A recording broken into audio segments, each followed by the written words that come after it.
The moment Catherine Norris stepped off the stagecoach in Caldwell, Kansas, in the summer of 1878, three different men told her the same thing about Abraham Granger, each one leaning in with the particular gravity of someone delivering urgent news, and each one wearing the same expression of grim satisfaction that people wear when they believe they are saving someone from a terrible mistake.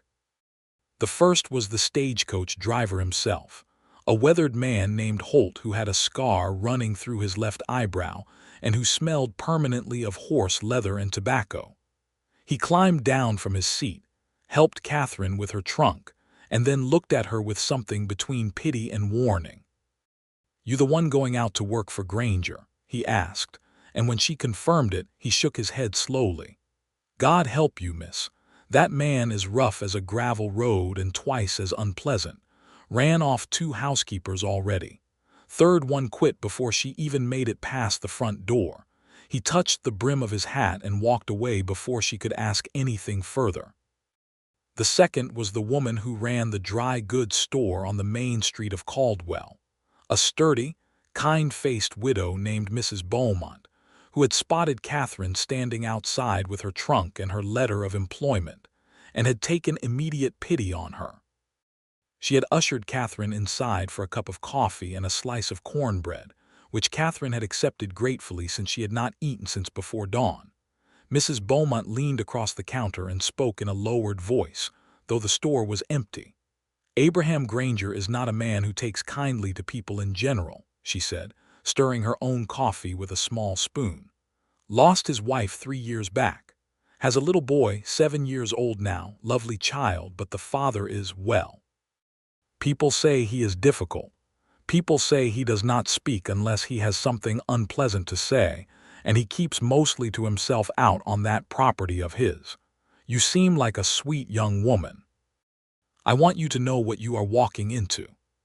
The third warning came from the man who drove the wagon that carried her and her trunk out to the Granger ranch, a taciturn older fellow named Silas who worked part-time for the livery stable and part-time for whoever would pay him.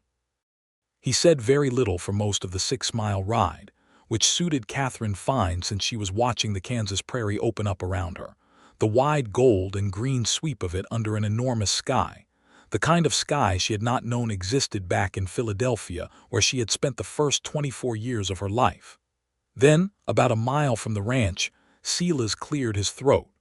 "You know about Granger?" he asked.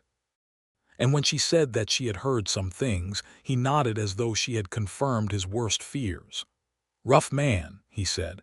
"Difficult. Got a temper, though I will say I have never known him to be anything but honest. Still, you holler if you need someone to bring you back to town. I go out this way 3 times a week." He said it like a man leaving a lifeline, and Catherine thanked him, and she did not tell him that she had not come all this way on a train from Philadelphia and then a stagecoach from Wichita to run at the first sign of a difficult employer. She was, she thought, as the wagon rolled up the long dry track toward the ranch house, somewhat past the point of running. She was 24 years old, the daughter of a schoolteacher father and a seamstress mother, both of whom had died within 6 months of each other the previous year, her father from pneumonia and her mother from what the doctor had called a broken heart, but what Catherine suspected was exhaustion from a life of working too hard and worrying too much. She had sold everything, paid the debts, and found herself standing in a Philadelphia apartment with $42 and a very specific set of skills. She could cook, she could clean, she could sew, she could organize a household, she could read and write fluently, and she could keep her composure under pressure. She had seen an advertisement in a newspaper for a housekeeper position in Caldwell, Kansas, and she had written a letter, and a week later she had received a reply, brief and businesslike, with a wage offer that was more than fair and a departure date that was sooner than she had expected. She had packed her trunk and gone. The ranch house emerged from the flat land like something that had grown up out of the earth itself, low and wide, built of rough timber that had weathered to a silver gray, with a long porch running across the front and a barn set back to the right. There was a kitchen garden to the side that clearly needed tending, and several chickens moving in a desultory way across the yard, and a horse moving inside the corral with the particular restless energy of an animal that wanted more room. It was not what she had imagined exactly, but it was not worse than she had feared. She had feared worse. Silas set her trunk down by the porch steps, took his $2, and departed with the air of a man who was glad to be leaving. Catherine straightened her back, smoothed her gray traveling dress, and knocked on the door. No one answered. She knocked again, waited, and then heard a small sound from inside, a child's voice, high and clear, saying something she could not make out. She tried the door handle, found it unlocked, and opened it into a dim hallway that smelled of wood smoke and something cooking. "Hello," she called. "I am Catherine Norris. I have come about the housekeeper position." A small face appeared at the end of the hallway. The child was perhaps 7, with dark hair and very dark eyes and an expression of extreme seriousness. He was wearing overalls and no shoes. He stared at her for a long moment and then said, "My father is sleeping." "I see," Catherine said. "I am sorry to arrive while he is resting." "Is there somewhere I should wait?" "He is sleeping in the barn," the boy said, in a tone that suggested this was entirely normal. "He said he would be back by noon, but it is past noon now." He considered her with those serious dark eyes. "I am Thomas," he said. "I am 7. Are you going to leave like the others?" "I am not planning to leave," Catherine said. "I am very pleased to meet you, Thomas. I am Miss Norris." Thomas looked her over with the frank appraisal of a child who has seen too many adults come and go to be easily impressed. Then he said, with great seriousness, "You can wait in the kitchen. There is biscuits. They are hard." The biscuits were, in fact, very hard, but Catherine ate 2 of them and drank a glass of water and looked around the kitchen with a professional eye, cataloging what was there and what was needed. The room was functional but cheerless, the sort of kitchen that spoke of a man who cooked only out of necessity and cleaned only when it became unavoidable. There was a good iron stove, a solid table, a dry sink that needed proper plumbing but would do, and shelves that held a reasonable supply of staples. Thomas sat across from her and watched her look at everything and eventually said, "Do you know how to make pie?" "I do," Catherine said. "What kind do you like?" Thomas thought about this very seriously. "Apple," he said. "My mother used to make apple." Catherine looked at him, at the careful composure of a child who has learned to hold difficult things gently. "Then I will make apple," she said, "just as soon as I have settled in and found where things are." They were still sitting at the kitchen table, Thomas telling her in his precise way about the ranch, how many horses, how many cattle, which of the chickens was his particular favorite, how far it was to the creek, when she heard footsteps on the porch. Heavy ones. The kind made by a man who walked like he meant it. The door opened and Abraham Granger walked in. She had not known what to expect exactly. The warnings had painted a picture of someone monstrous in temperament, and she supposed she had imagined someone to match, hulking, scowling, with hard eyes and a closed face. He was tall. That part was accurate, broad through the shoulders in the way of a man who has worked with his body his entire life. He had dark hair shot through with a thread of early gray at the temples, though he could not have been more than 31 or 32, a jaw that needed shaving, and eyes the color of creek water in autumn, a deep gray-green that caught the light from the window in a way that briefly stopped her breath. He was weathered and he was tired-looking, and he was, in the way of the wild Kansas plains, exactly the kind of man who belonged to this landscape. He looked at her. She looked at him. Thomas said, "This is Miss Norris, father. She is not planning to leave." Something shifted almost imperceptibly in Abraham Granger's expression, not quite a smile, not quite anything she could name. "Miss Norris," he said. His voice was low and even, like a river running over stones. "I apologize for not being here when you arrived. I lost track of the time." "It is no trouble," she said, standing and extending her hand in the way she had been raised to do. "I was well looked after by Thomas." He shook her hand. His grip was firm but careful, and she noticed that he released it quickly, as though he was not entirely comfortable with the gesture. "I will show you the room," he said. "Wages are the same as in the letter, meals for yourself included. You have Sundays free to attend church in town if you wish." "That is more than fair," she said. He looked at her for another moment with those gray-green eyes, as though he was trying to determine something that the surface of her did not reveal, and then he nodded once and said, "Good. Welcome to the Granger Ranch, Miss Norris." It was the most words she would hear from him at one time for the next 4 days. He was not precisely what the warnings had described, she discovered, though she could see where the description had come from. He was not talkative. He was not warm in the way that people who have never suffered tend to be warm. He did not make conversation at dinner, which they took together by necessity since the ranch was just him and Thomas and her, though she noticed that when Thomas spoke, Abraham's attention sharpened and focused entirely on the boy, with a quality of listening that was almost fierce. He answered her questions about the household directly and without embellishment. He did not say thank you for the first meal she cooked, which was a proper beef stew with the addition of herbs she found growing half-wild in the neglected garden, but he ate 2 bowls of it, and he filled Thomas's bowl without being asked, and that, she thought, was its own kind of language. On the 5th day, she found out where he had been sleeping that afternoon when she arrived. She had gone to the barn to collect eggs from the hens that, for reasons of their own, had decided to lay in the loose hay near the back wall rather than in the chicken coop where they belonged. She moved quietly so as not to disturb them, picking her way through the dimness, and then she stopped. Abraham Granger was asleep in the hay in the corner, his back against the barn wall and his long legs stretched out before him, hat tipped over his face against the afternoon light coming through the high window. This in itself was not remarkable. Ranch men often took short rests in barns, she supposed. What was remarkable was the kitten. It was very small, orange and white, curled in a tight warm spiral on his chest, rising and falling with his breathing. His right hand, the large calloused hand of a working man, rested beside the kitten with his fingers curled slightly upward, as though even in sleep he was prepared to catch it if it fell.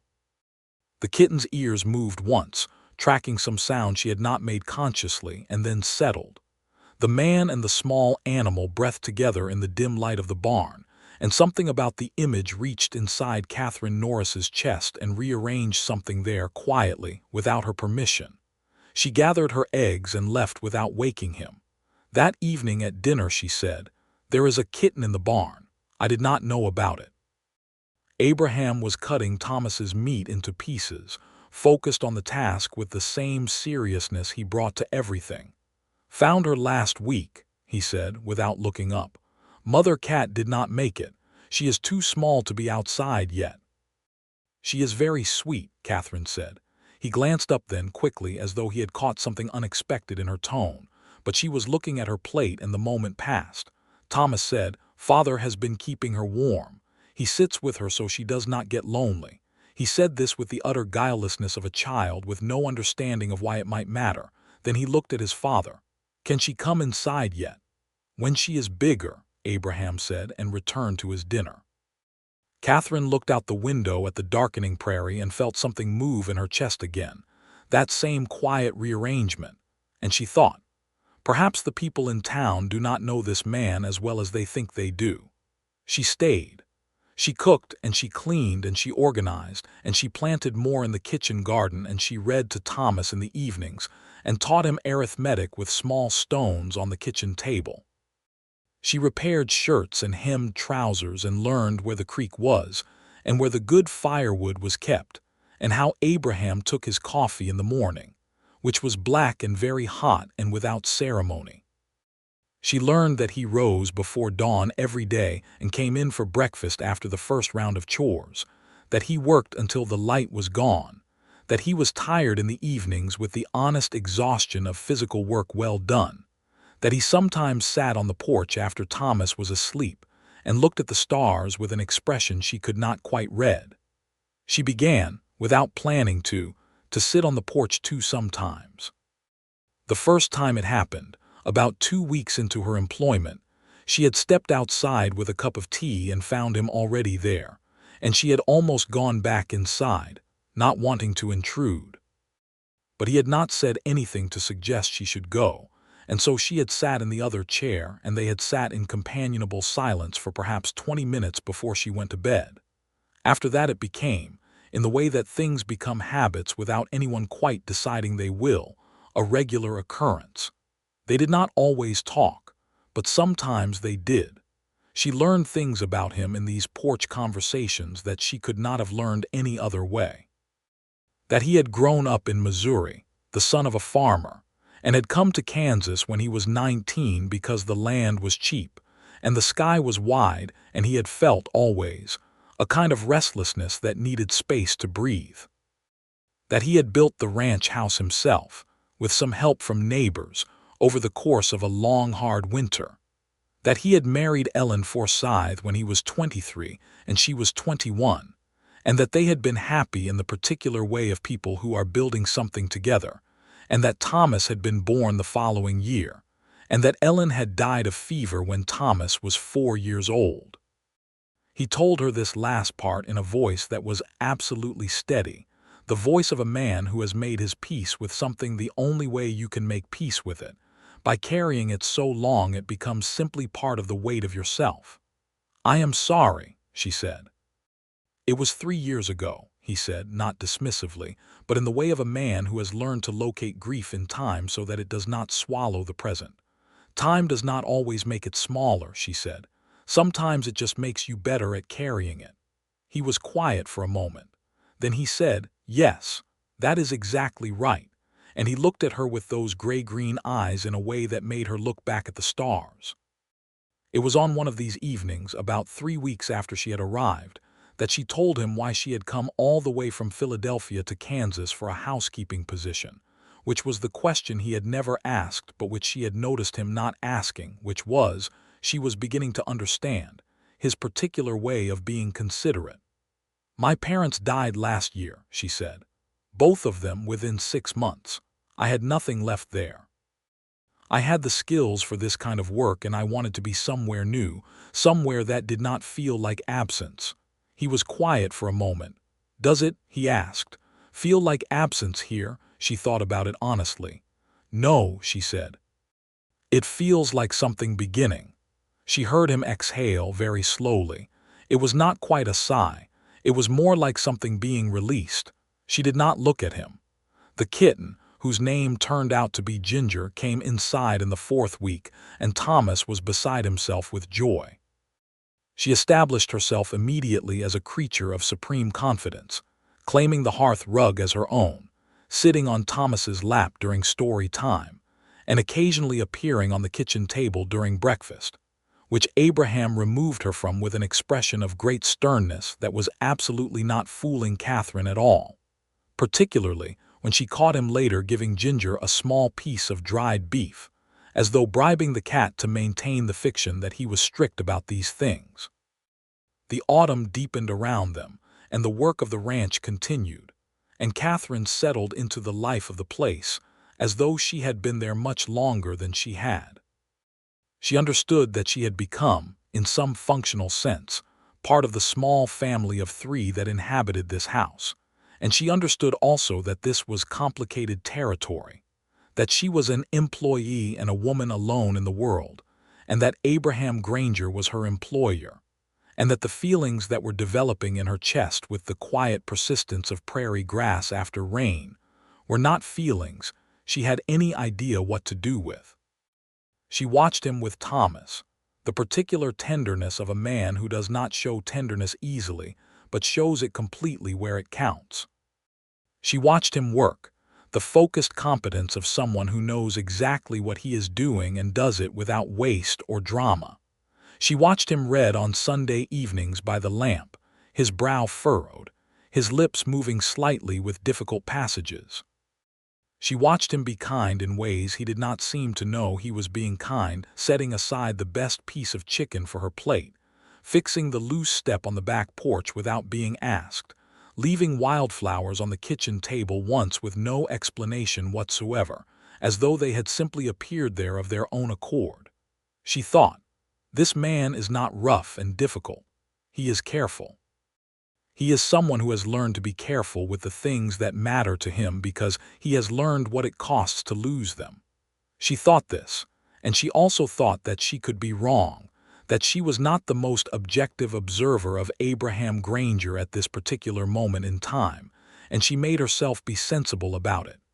Being sensible, it turned out, was harder every day. In October, trouble arrived from town in the form of a man named Clarence Wade, who rode out on a fine roan horse and sat on the front porch with his hat in his hands, and a proposition that Abraham heard in a very still silence and then refused in 4 words. "It is not for sale." Clarence Wade was the sort of man who looked prosperous and confident and who had developed, over a life of getting what he wanted, a way of being politely relentless. He was perhaps 45, with a round, florid face, and the hands of someone who had not done physical labor in a long time. He smiled at Abraham's refusal as though it were a counteroffer and said, "Granger, the railroad is coming through. That land your creek sits on is going to be worth 10 times what I am offering you in 5 years. I am giving you the chance to profit now, before it becomes complicated." "It is not for sale," Abraham said again in exactly the same tone, and looked at Clarence Wade in a way that closed the conversation as completely as a slammed door. After Wade had ridden away, Catherine, who had heard this from the kitchen window while she was making bread, came out to where Abraham was still standing on the porch. "Who was that?" she asked. "Man named Wade," Abraham said. "He has been trying to buy this land for 2 years. The creek that runs through the north pasture is the cleanest water source for 10 miles in any direction. He wants it to control the water rights when the railroad comes through. Can he get it another way? Legally, I mean, if you refuse." Abraham was quiet for a moment, his eyes on the track where Wade's horse had disappeared. "He has tried before," he said. "He has friends on the county commission. 2 years ago he tried to have a tax assessment revised to make it harder for me to keep up the payments. Took me 6 months and every favor I had to fix it." Catherine felt a cold thread of unease. "Will he try again?" "Probably," Abraham said. He did not say it with particular worry. He said it the way a man says something he has already accepted and made plans around. Then he turned and looked at her, and for a moment there was something in his expression that was almost startled, as though he was surprised to find himself telling her these things. "I am sorry," he said. "That is not your concern." "I live here," she said simply, and held his gaze until he looked away. But she saw before he did that something in him had shifted at those words, that they had landed somewhere important. Winter came to the Kansas plains with the particular authority of a guest who intends to stay. The temperature dropped, and the wind came from the north with a sharpness that cut through clothing and made the morning chores an act of determination. Catherine, who had spent her winters in Philadelphia where cold was a city thing, managed and more than managed, because she had the particular Philadelphia stubbornness that people from that city are quietly proud of, and the additional stubbornness that comes from knowing you have nowhere else to be. The house became warmer by nature of being occupied more, Thomas inside more, Abraham coming in earlier when the daylight shortened, all 3 of them together in the evenings in a way that felt, Catherine thought with a kind of wonder, like something complete, like something that was supposed to exist. She read to Thomas every night, continuing a history of the American West that she had found on the bookshelf, and Thomas listened with enormous concentration, asking careful questions about the geography and the people, about the Cheyenne and the Comanche and the Kiowa who had lived on these very plains for generations before any of the ranchers had come. Abraham sat across the room with his mending or his book, and she noticed that he listened too, and that when Thomas asked difficult questions about why things had happened the way they had, why the native peoples had been displaced from their lands by force and hunger and broken treaty, Abraham answered them directly, and without the comfortable fictions that many adults reach for when children ask honest questions about hard history. "It was wrong," he said once, when Thomas had asked him plainly. A great deal of what was done was wrong. People who had been here long before us were driven from their homes and their ways of life because other people wanted what they had. That is a truth you should know, and you should not look away from it. Thomas had thought about this for a moment with his customary seriousness. "Do you feel bad about it, Father?" "I did not do it personally," Abraham said, "but yes, I think it is right to feel the weight of history. It is part of being a decent person." Catherine had looked at him over Thomas's head, and he had caught her looking, and for a moment they were simply two people who understood each other, clearly and without decoration. She was falling in love with him, and she knew it, and she did not know what to do about it. The situation with Clarence Wade became more pressing in late November. Abraham came in one evening looking grimmer than usual, with a letter in his hand that he set on the kitchen table while he washed up at the basin. Catherine was setting dinner out and Thomas was at the table, and when Abraham had dried his hands, he opened the letter and read it again, though she could tell from his expression that he had already read it several times. "What is it?" Thomas asked, with his child's direct perception of his father's moods. "County business," Abraham said, and that was all he said at dinner. Later, when Thomas was in bed and the kitchen was clean, Abraham was still sitting at the table with the letter. Catherine sat down across from him without asking, as she had begun to do when it seemed like something was needed, and waited. "Wade has filed a claim with the county commission," Abraham said, stating that the creek on the north pasture constitutes a public waterway under territorial law and therefore cannot be held as private property. He set the letter down. "If it is determined to be a public waterway, he can apply for commercial usage rights, which is as good as owning it for his purposes because he would control the access points and could block my use of it for the cattle." Catherine considered this. "Is the claim valid?" "It is complicated," Abraham said. "Some of the territorial law is genuinely ambiguous. Wade knows that. He has the resources to fight it out in commission hearings for a year if he needs to, and he is counting on me not having those resources." He was quiet for a moment, looking at the table. "I have 60 days to respond and present counter-evidence about the creek's status. I need documentation, records of the original land survey, records of how the creek has been used as private water source, letters from neighboring ranchers who can speak to the history of it." "You have people who would write those letters?" He looked up at her. "I think so, some of them. My neighbor to the east, Harlan Webb, has known this land for 20 years. There is also a man named Doyle who helped survey the property when I first purchased it, though he has moved to Topeka since." "Can you write to him?" "I can, I have," he said. I am not a man who has had much reason to write letters of a formal nature. I am better with fence posts." She looked at him for a moment. "I can help with the writing," she said. "If you will tell me what needs to be said, I can put it in the kind of language that official correspondence requires. My father was a school teacher. He taught me well." He looked at her for a long moment with an expression she was beginning to know, the expression of a man who is not used to help and is not sure he deserves it and wants it very much. "Miss Norris," he said. "Catherine," she said. It came out before she fully decided to say it. She had not given him leave to use her first name. It had simply, in this moment, felt wrong for him to call her anything else. He was very still for a moment.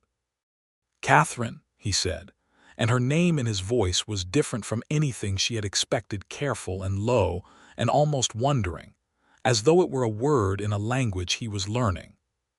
"Yes," she said, and then, to give them both something to do, she stood and got paper from the writing desk in the parlor and came back and set it on the table between them. "Tell me about the creek. Tell me everything you know about its history on this land." They worked for 2 hours at the kitchen table, the lamp burning between them, and by the end of it there were 3 letters drafted, one to the county commission, one to the surveyor Doyle in Topeka, and one to Harlan Webb, and something had changed in the air between them. Something had been added that had not been there before, a warmth and a closeness that was partly the shared work and partly something much older and more fundamental. Abraham read back the letter to the county commission, which Catherine had written in precise, authoritative language that laid out the history of the land and the water source clearly and without room for Wade's interpretation to take hold, and then he set it down and looked at her in a way that made her mouth go dry. "You are remarkable," he said. She did not know what to do with that. She arranged the papers into a neat stack. "My father always said that the right word in the right place could do more work than 100 wrong words," she said. "He was right," Abraham said, and then after a pause, "I am glad you came here." She looked up at him. He was looking at her directly with those Creekwater eyes, and she thought, "This is the moment." And then she thought, "I am his employee and this is his house, and he is a careful man who does not say things he does not mean, and I need to be certain of what I am hearing." "I am glad I came here too," she said, and let it be enough for that night. December arrived with a cold snap that froze the water in the outdoor barrel and put a skin of ice on the creek, and they fell into the rhythms of winter on the ranch. The extra care for the animals in the cold, the longer evenings, the closeness of warmth and fire and company. Thomas was growing visibly, Catherine thought, not just in the ordinary physical way of children but in some larger sense, as though being cared for consistently was allowing him to expand into himself. He talked more. He laughed more.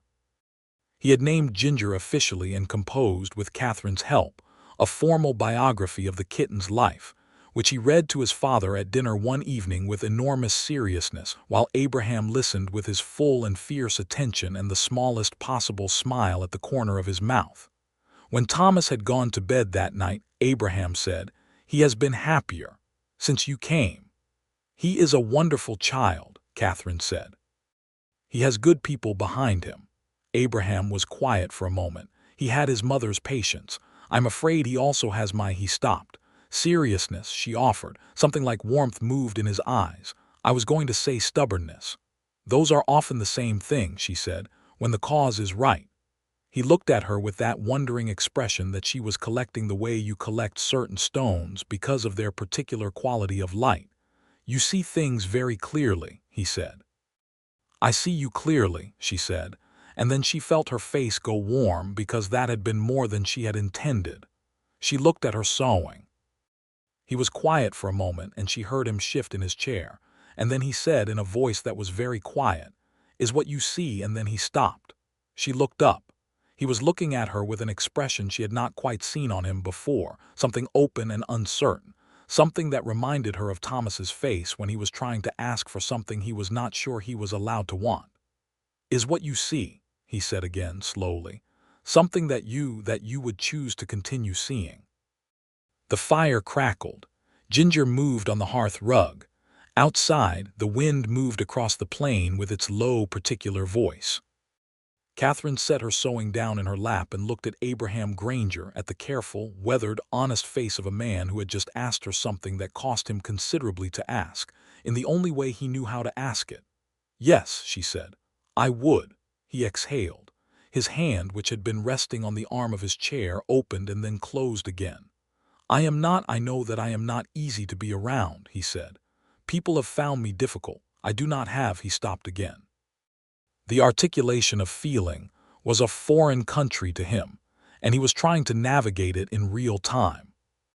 "Abraham," she said, and he looked at her when she said his name sharply, as though startled by it, as though it was the first time, which in some ways it was. "Those people described a man they did not know. I know you." "You have been here 3 months," he said. "Yes," she said, "and I know you." He was quiet for a long time, looking at her with the Creekwater eyes, and then he said very simply, "I do not want to lose you." "Then don't," she said. It was not a formal declaration. It was nothing like the romantic speeches in the novels that she had sometimes read in Philadelphia, the flowery professions of devotion. It was 2 people on either side of a fireplace in a Kansas winter, being honest with each other, and it was the most romantic thing she had ever experienced. He reached across and took her hand, the calloused, careful hand of a man who builds things and keeps things, and held it gently. Christmas came to the Granger ranch with a snow that fell for 2 days, and covered the prairie in white that turned the world both larger and more intimate at the same time. Catherine made a proper Christmas dinner with a roasted chicken and sweet potatoes, and a dried apple pie that made Thomas's eyes go wide. And Abraham cut a small pine branch from the stand of trees near the creek, and Thomas decorated it with a string of buttons that Catherine contributed from her sewing box, and 3 paper stars that he made himself with painstaking care. It was not a grand Christmas. It was the best Christmas Catherine had had in years. After dinner, Thomas fell asleep in the chair by the fire with Ginger on his lap, both of them warm and full and satisfied, and Abraham and Catherine sat together on the small sofa rather than in their separate chairs, which was a new thing, a comfortable and natural thing, her shoulder against his arm, neither of them making particular note of it. "My mother used to read scripture on Christmas night," Catherine said, "and my father would fall asleep before the end, which she always pretended not to notice." Abraham made a low sound that was almost a laugh. She loved that sound, the rarity of it, the quality of surprise in it, as though laughter were always slightly unexpected to him. "My father would sing," he said. "Badly, he knew that. It did not slow him down." "That is brave," she said. "Or tin-eared," he said. And this time it was a real laugh, quiet and private, a laugh that was just for her, and she turned her face toward his and found that his face was already turned toward hers, and there was very little space between them. "Catherine," he said. "Yes," she said, for the second time to that unfinished question. And then he kissed her, carefully and seriously, the way he did everything that mattered to him, and she kissed him back.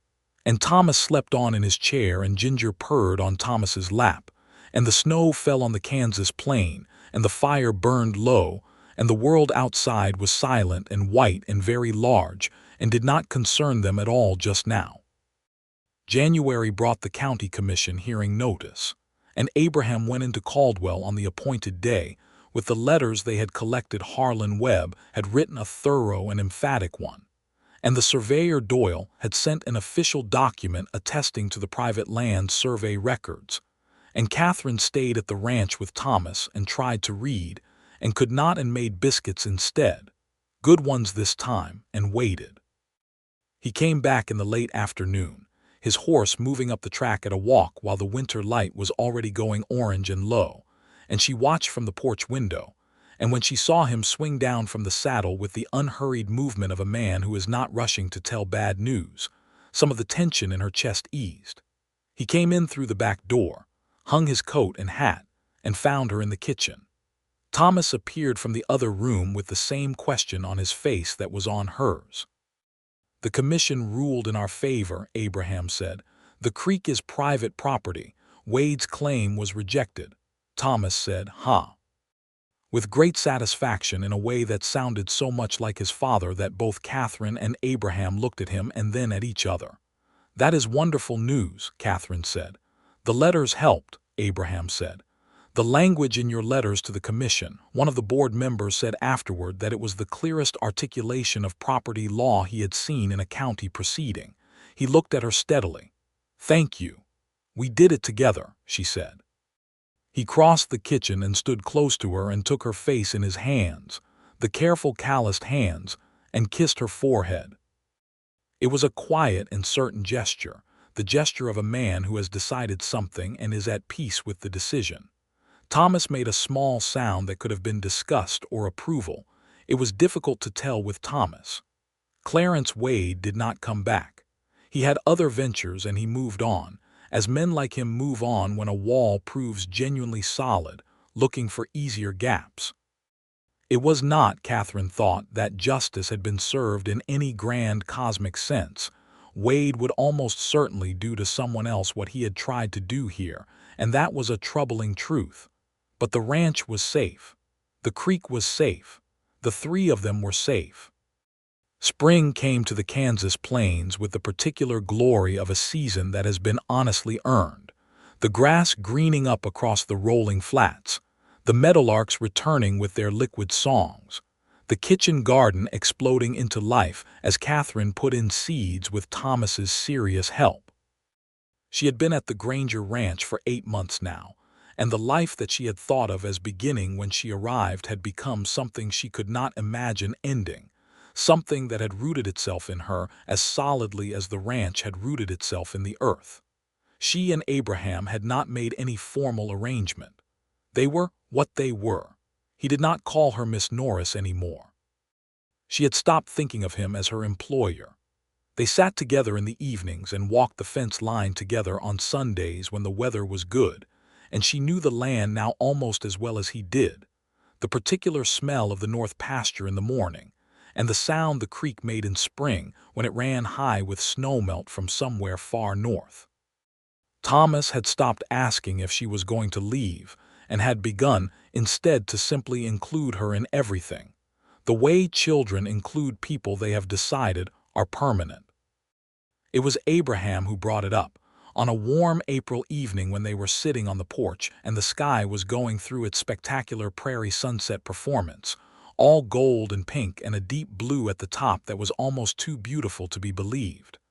"I have been thinking," he said, "about the future."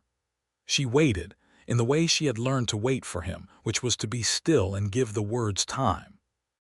"Thomas needs," he started and then stopped, and she could see him discarding the approach because it was not quite honest enough.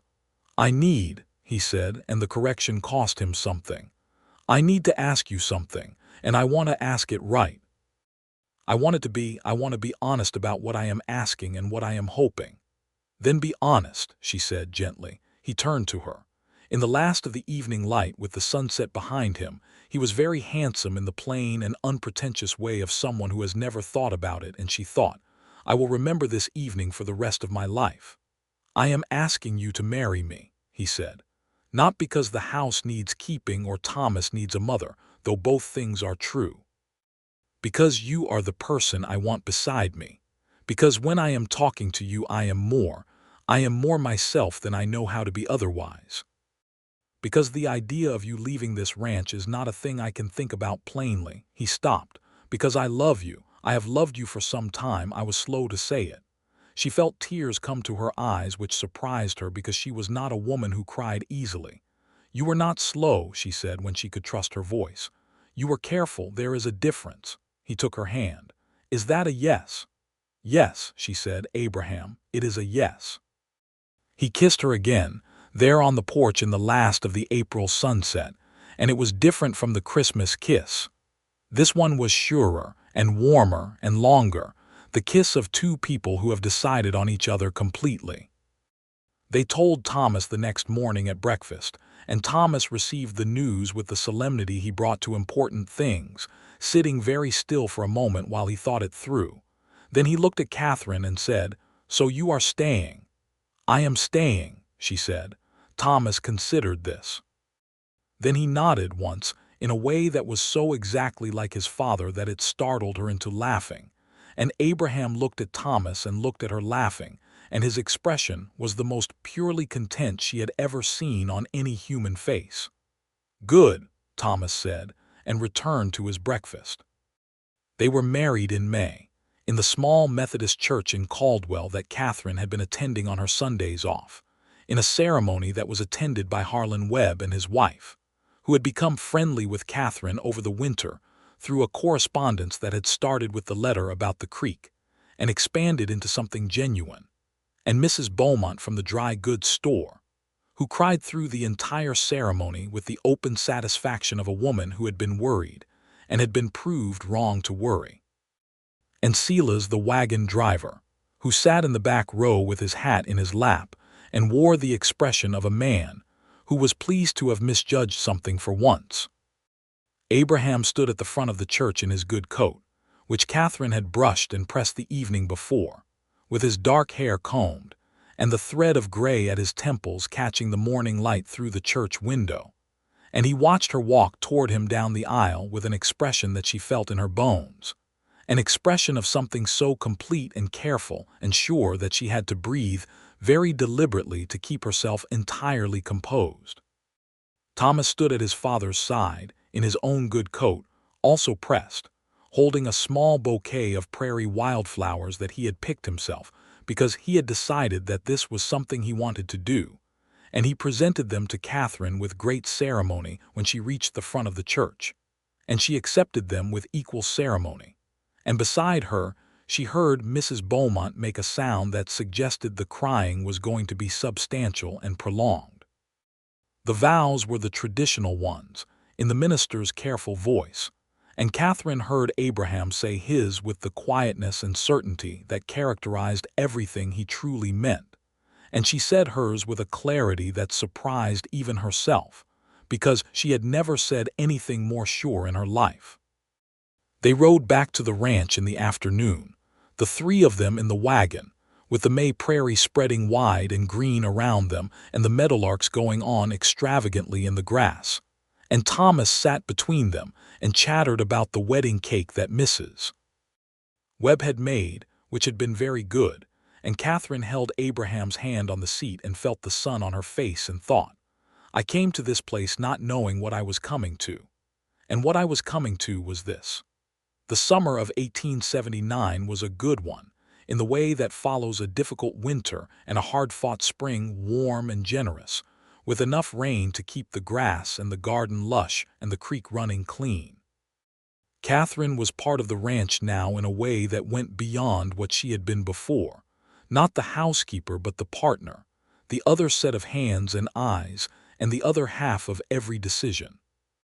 She learned more about cattle, which she had known nothing about before, and Abraham learned more about the kitchen garden, which he had always neglected, and they argued sometimes with the productive intensity of two people who care about the same things and have strong and different opinions about how to accomplish them, and they also always reached the same ending, which was, "Fine. You are probably right about that. Let us try it your way." Mrs. Beaumont came out to visit in July and remarked, with the plain-spokenness of a woman who has earned the right to it, that Abraham Granger looked about 10 years younger than he had the previous summer and twice as human. And Abraham received this assessment with a very slight narrowing of the eyes that was his version of being amused, and Catherine laughed and agreed with Mrs. Beaumont entirely. Harlan Webb and his wife, Martha, brought their 2 children over for a Sunday dinner in August, and the 6 of them sat around the table that had once held only Abraham and Thomas in their quiet and somewhat sparse companionship. And the noise and the passing of dishes and the conversation that moved in 4 directions at once was something Abraham observed with an expression of quiet pleasure, occasionally catching Catherine's eye across the table with the particular look of a man who is counting his blessings in real time. Thomas started school in Caldwell that fall, riding in on a small, gentle mare that Abraham selected for him with great care, and then spent 2 weeks teaching Thomas to handle confidently before the school year began. Thomas was nervous about it in his way, which was not to say that he was nervous, but to be more serious than usual, and ask more questions than usual about what it would be like. Catherine told him truthfully that it would be different and sometimes difficult, and that he would have to be patient with it, and that if anyone tried to be unkind, he should tell her or his father immediately, and it would be dealt with, and that he would learn things that would be useful to him for the rest of his life, and that she expected he would do very well. He did very well. He came home at the end of the first week with the air of someone who has passed a test they set for themselves and is privately satisfied. He had made one friend, a boy named Peter whose family had a farm 5 miles north, and he informed his parents of this at dinner in the tone of a report, and Abraham said that Peter was welcome to come to the ranch any time. In November, Catherine told Abraham that she was expecting. She told him in the kitchen in the morning before Thomas was up, and he was very still for a moment after she said it, and then he crossed to where she was standing and held her against his chest and said nothing for a long time, his arms around her, his cheek against her hair, and she could feel the steadiness of his heartbeat and the depth of his breathing. "Are you happy?" she asked, against his shoulder. "I cannot find the word for what I am," he said. "Happy is too small." The winter of 1879 going into 1880 was a good one, all things considered cold but not brutal, with plenty of firewood and plenty of provisions, and the particular richness of a house where things were well. Thomas monitored his stepmother's condition with an intensity that was almost medical, reporting to his father any time she seemed tired or unwell with the seriousness of someone doing an important job. Abraham watched over her with a constancy that was sometimes overwhelming and always touching, appearing at her side with a chair when she had been standing too long, appearing with a cup of tea when she was cold, appearing in general whenever she might need anything, which was so often that she began to find it funny and teased him about it, and he received the teasing with good grace and continued doing it anyway. She was healthy. The pregnancy was straightforward, as such things went in those times, and the midwife who came out from Caldwell in the early spring of 1880 was a capable woman named Mrs. Finch, who had attended more births than she could count, and who assessed Catherine's situation with professional calm and pronounced everything to be in good order. The baby came on a March morning, with a late winter snow falling outside the window and Abraham downstairs with Thomas, both of them in a state of controlled tension that Catherine could feel even from the bedroom, a kind of concentrated intention being directed at the ceiling by two people who wanted very badly to be helpful, and had been firmly instructed that the most helpful thing they could do was stay downstairs. It was a boy. He came into the world red-faced and indignant and vocal about it, and when Mrs. Finch brought him up and placed him in Catherine's arms, she looked at the small, furious face and felt something shift in her chest that was entirely different from any shift she had experienced before, enormous and quiet at the same time. Abraham came up when Mrs. Finch called him. He stood in the doorway for a moment, looking at Catherine in the bed with the baby, and his face, his careful, weathered, honest face, was so open in that moment that it was almost painful to look at. He crossed to her and sat on the edge of the bed, and she held the baby toward him, and he took him with the same careful competence that he brought to everything precious, and looked at his son with an expression of complete and wordless wonder. Thomas appeared in the doorway, which was slightly against the rules Mrs. Finch had laid down, but no one had the heart to send him back. He looked at the baby from across the room with his enormous, serious eyes. "What is his name?" he asked. Catherine and Abraham had discussed names at length over the winter. "James," Catherine said, "James Norris Granger." Thomas thought about this with his characteristic deliberateness. "James," he said, trying it. Then he nodded. "That is a good name." He came into the room and stood beside his father and looked at the baby. "He is very small." "You were this small once," Abraham said. Thomas looked deeply skeptical about this. Then he looked at the baby again, at James Norris Granger, who had settled into his father's arms and was no longer indignant about anything, and said with great seriousness, "I will teach him about the horses." "That is very kind," Catherine said. "He will need a good teacher." Abraham looked at her over the baby's head, and in his eyes was everything: the winter evenings and the porch conversations, and the letter writing and the kitten in the barn, and the Christmas kiss, and the April sunset, and the church in Caldwell, and all the ordinary mornings, and all the good hard work of two people building a life together. And she looked back at him, and held all of it between them in the way that people who love each other hold things, which is lightly and completely at the same time.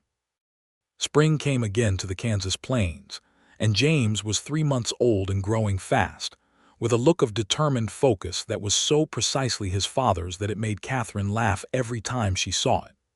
Ginger, who had become a large and self-possessed cat who moved through the house with the certainty of an owner, had investigated the baby with great thoroughness and decided that he was acceptable, and could often be found curled near his cradle in the particular way of cats who have adopted someone.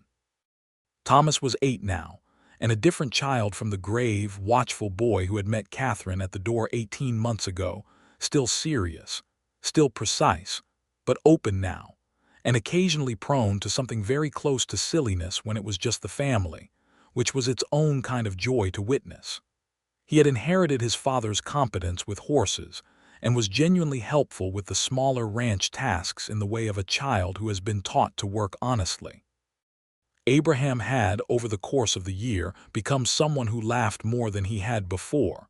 Not differently, not unrecognizably, still the same man, still careful and quiet and precise, but with a lightness added that the grief of the previous years had taken from him.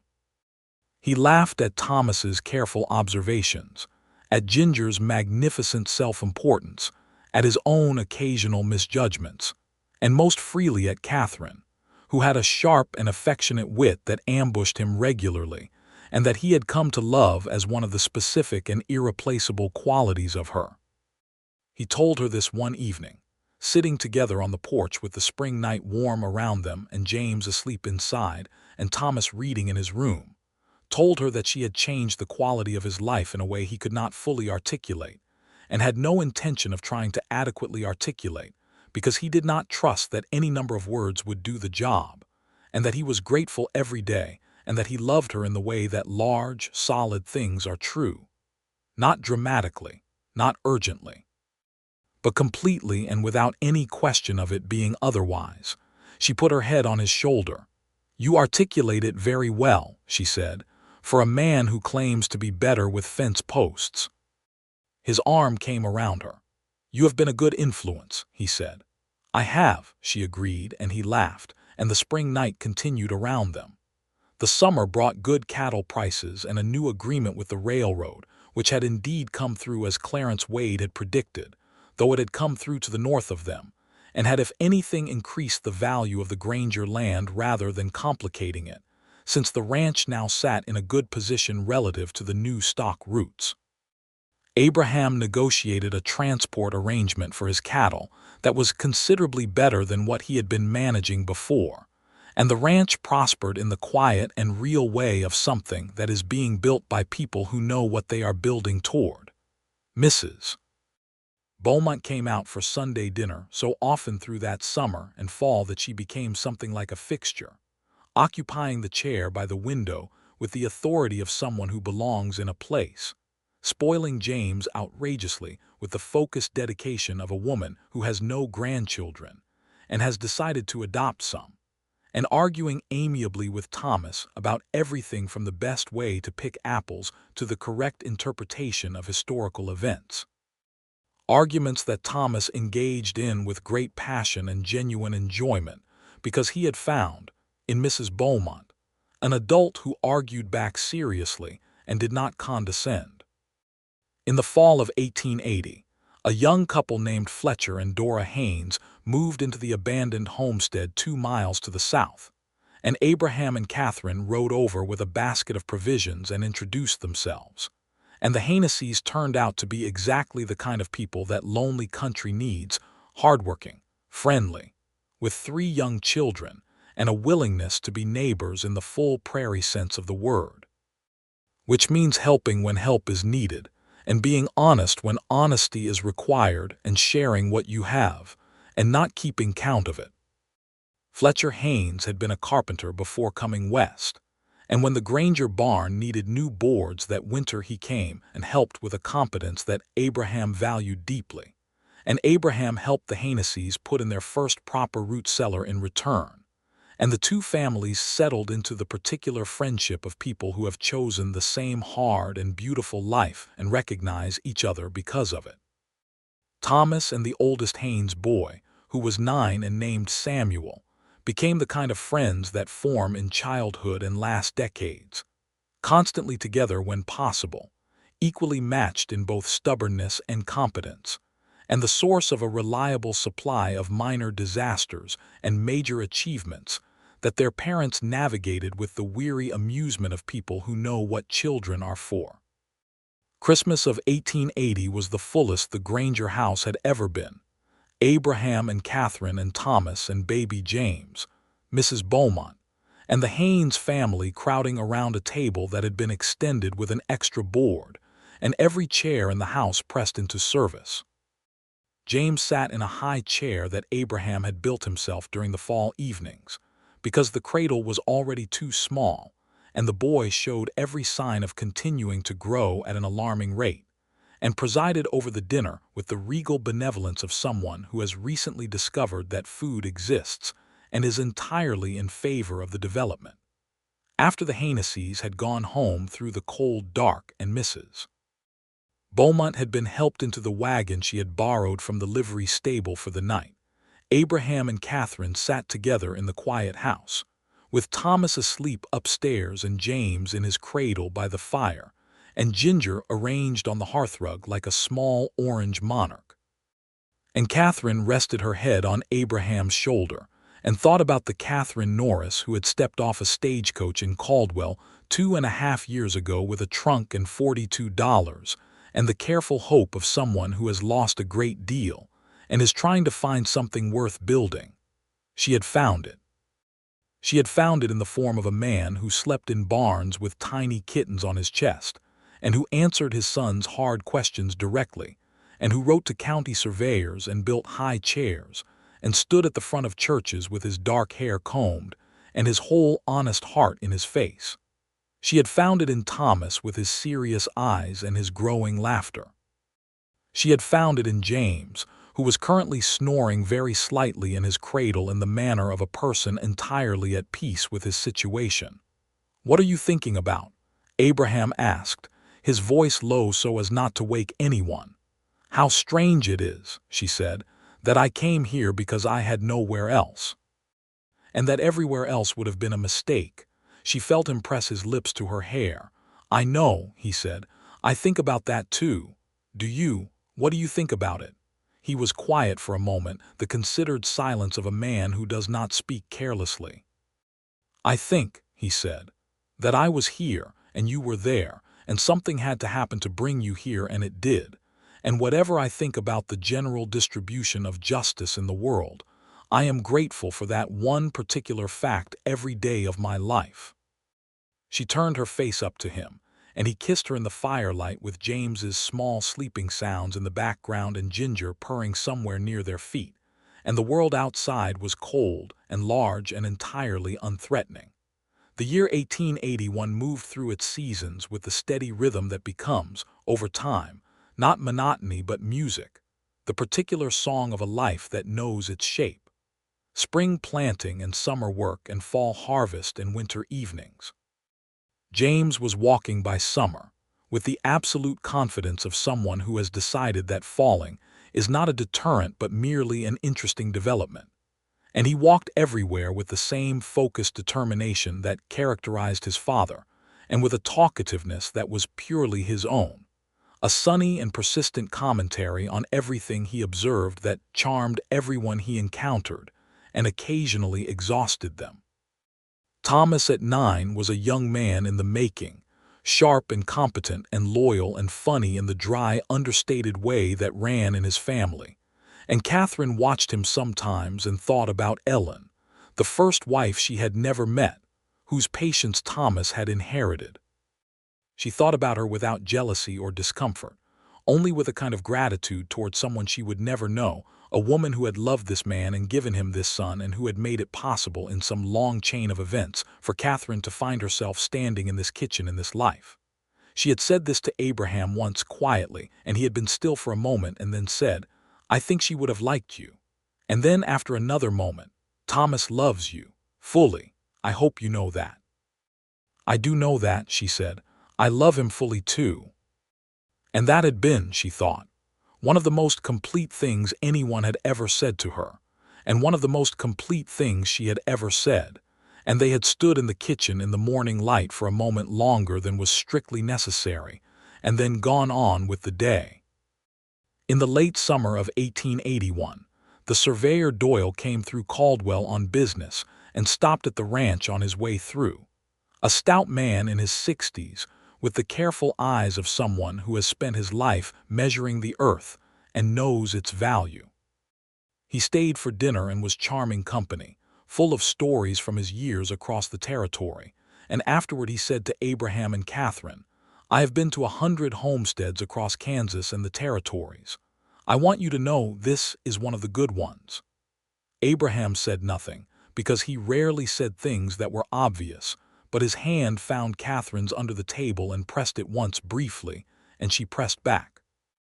Thomas, who had turned 9 that spring, and had the benefit of years of practice at observing his father's small gestures, looked at their joined hands and then at Mr. Doyle and said, very seriously, "We know." The autumn of 1881 brought another piece of news, which Catherine told Abraham in the way that had worked well the first time, in the kitchen in the morning before Thomas was up. He received it in the same way, going still, then crossing to hold her against his chest, but this time he said, without any pause, "I am so glad." No searching for the right word this time, she said into his shoulder. "I already know the right word," he said. "I learned it from you." She laughed and felt his arms tighten around her, and thought that there was nowhere else in the world she would rather be. The baby came in the early spring of 1882, another morning delivery, while the Kansas spring was establishing itself outside with great conviction, all green and wind. It was a girl this time, small and dark-haired and entirely self-possessed from the first moment, looking at the world with eyes that were going to be gray-green in the way of her father's, and assessing it with a seriousness that made the midwife Mrs. Finch laugh with recognition and say, "This one knows exactly what she thinks." They named her Ellen Margaret Granger, Ellen for the first woman Abraham had loved and lost, and Margaret for Catherine's mother, and it felt right in the way that only the truest things feel right, honoring the past while standing in the present. Thomas received the news of a sister with the gravity of someone taking on a significant responsibility. He came into the room and looked at the baby with the same thoroughness he had brought to everything his entire life, and then said, "She looks like father." "She does," Catherine agreed. Thomas nodded. "That is good," he said. "Father is a good-looking man." And the expression on Abraham Granger's face at this assessment was one that Catherine kept in the collection she was building of the moments she loved most, and took out to look at sometimes when she wanted to remember how very strange and generous and unexpected life could be. The ranch continued, and the years continued, and the family grew into itself, the way good things grow, not suddenly, not with drama, but steadily, reaching toward the light. James grew from a sunny and determined baby into a sunny and determined boy, with his father's competence and his mother's quickness with words, and he was the kind of child who made friends everywhere without trying, which was the opposite of his father's early disposition, and which Abraham observed with something between admiration and bewilderment, as though he had grown something he did not entirely know how to account for. Ellen grew fierce and thoughtful, with opinions about everything and the vocabulary to defend them, which she had largely learned from Thomas and Mrs. Beaumont, her two favorite sparring partners, who both adored her unreservedly and argued with her constantly. Ginger, who had outlived all reasonable expectations of a barn kitten, and had become, by 1883, an ancient and magnificent cat of approximately 5 years' tenure in the Granger household, moved through her days with the serene authority of someone who has been in charge for a long time and sees no reason to change the arrangement. She slept on the hearth rug. She supervised the children from a safe height. She occasionally deigned to sit on Abraham's lap in the evenings in the way of an old friend, and she was treated by all 4 members of the family with the respect due to a foundational member of the household. Catherine sometimes thought about the afternoon in the barn in those first weeks, when she had found Abraham asleep in the hay with the tiny orange kitten on his chest. She thought about what she had felt in that moment, the quiet rearrangement of something in her chest, the understanding that the man everyone had warned her about was not at all who they thought he was. She had never told him that this was the moment, not a dramatic moment, not a declared moment, just a man asleep with a small animal, and the quality of his gentleness in sleep, and the way his calloused hand rested nearby as though to catch something small if it fell. She told him one evening years later, when the children were asleep and the house was quiet and they sat together on the porch as they had 100 times before, her head on his shoulder and his arm around her and the Kansas night enormous and star-filled above them. She told him about the barn and what she had seen and what she had felt, and he listened without interrupting, which was his way. When she finished, he was quiet for a moment. Then he said, "I did not know you were there." "I know," she said. That is rather the point. He considered this. I was embarrassed when she was small, he said. Keeping a kitten warm, people might have said. People say all sorts of things, Catherine said, that are entirely wrong. She felt his quiet laugh, the one that was just for her. Yes, he said, they do. She lifted her head from his shoulder and looked at him, at the face she knew as well as she knew her own now, the weathered and careful and honest face of a man who had never been rough and difficult, who had only been alone and grieving and very careful with things that mattered to him. I knew, she said, that afternoon in the barn. I did not know what I knew exactly, but I knew something. He looked at her for a moment with those gray-green eyes. What did you know? That I wanted to know you, she said, the real you. Not the one people described. He brought his hand up and touched her face, the gentle, purposeful gesture of a man who does not do things without meaning them. I am glad, he said simply. So am I, she said. The prairie night spread around them, vast and quiet and full of its own particular music. The insects, the wind in the grass, the distant occasional sound of the cattle in the north pasture, and underneath all of it the sound of a house that holds people who belong to each other, which is not really a sound at all but is something you feel in your bones when you are in it. Thomas had gone east for a year to study in the autumn of 1883, at a school in Kansas City that Abraham had found and Catherine had researched carefully, and they had decided together was the right choice for a boy with Thomas's mind and Thomas's ambitions, which had crystallized by 12 into a very clear intention to study law. He was 12 going on 45, the Haynes family said, and they were right. And Abraham and Catherine had stood on the train platform in Wichita and watched him board the train with his trunk and his serious face and his careful composure. And then Abraham had turned to Catherine with an expression that she had seen only a handful of times and taken her hand without a word. He wrote faithfully. Thomas did, every 2 weeks, letters that were precise and informative and occasionally, increasingly, funny, as though distance had given him access to a lighter part of himself. He described his classes, his teachers, his classmates, the city and its particular ways, with the observational clarity of someone who sees the world accurately and finds it genuinely interesting. James read the letters aloud at dinner sometimes, with great expression, and Ellen contributed commentary, and Abraham listened with the fierce, focused attention he brought to everything concerning his children, and Catherine looked at the circle of her family around the table and felt something large and quiet moving in her chest. By 1884, the Granger Ranch had become something solid and established, not the grandest operation in the county, nothing like the big cattle empires to the south, but honest and well-run and good, with enough land and enough cattle and a kitchen garden that was Catherine's particular pride, and a horse breeding operation that Abraham had developed with the same patient competence he brought to everything. They were known in Caldwell as good people, which was the reputation that mattered, not the easiest to earn and not the simplest to maintain, built day by day out of fair dealing and honest work and keeping your word. Thomas came home for the summer of 1884 a different version of himself, still Thomas, still with the serious eyes and the careful precision, but fuller somehow, more certain of his own dimensions.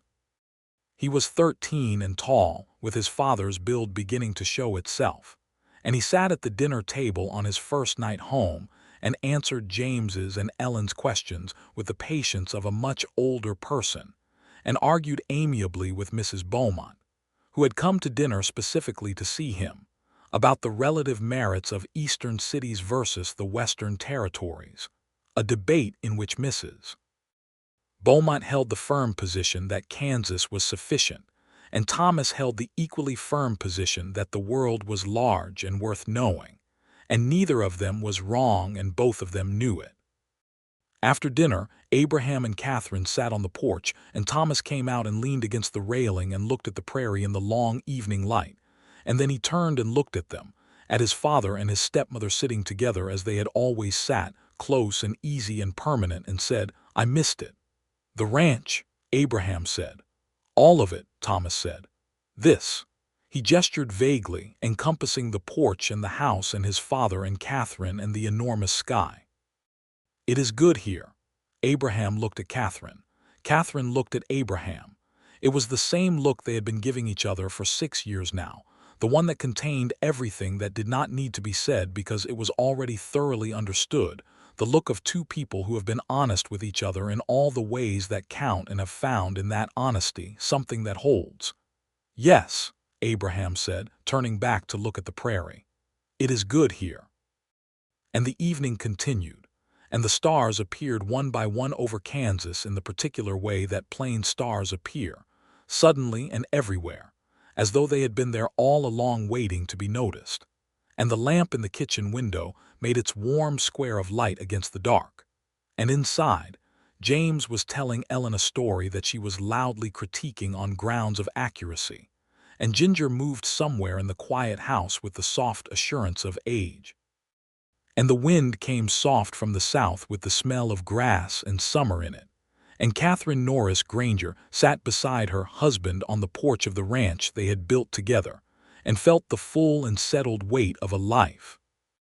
That was exactly what it was supposed to be. She had come to Kansas with nothing but a trunk and her skills and her mother's stubbornness, and a cautious, careful hope. She had found a child with serious eyes who wanted apple pie. She had found a cat in a barn and a man asleep beside her, his calloused hand open and gentle in the hay.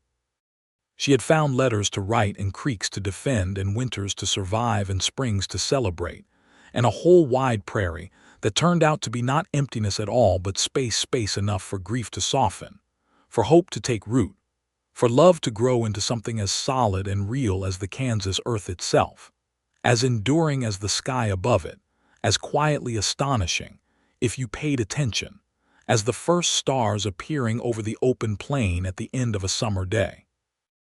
Abraham reached over in the dark and found her hand, and held it with the same care he had always held things that mattered, and she held his back, and they sat together in the good full silence of two people who have found each other and know it, and are grateful for it every single day, while the stars went on coming out over Kansas in their abundance, and the night settled warm and complete around them, and the house behind them breathed with the sound of a family that was whole.